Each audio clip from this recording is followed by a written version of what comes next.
Kapag manalo ako sa eleksyon, mangungurakot ako ng pera ng bayan. Magnanakaw ako.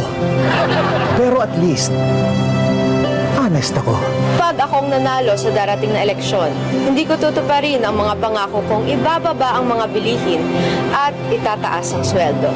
Dahil nambobola lang ako para manalo. Pero, at least honest ako.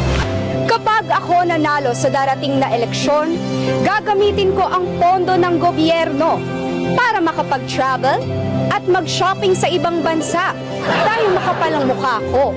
Pero, at least, honest ako. Kapag nanalo ako sa darating na eleksyon, gagamitin ko ang posisyon ko para mambabae. Dahil babaero ako. Pero, at least, honest ako. Kapag nanalo ko sa darating na eleksyon, bibigyan ko ng puwesto sa gobyerno ang lahat ng mga kamag-anak at kaibigan ko. Dahil korap ako. Pero at least, honest ako.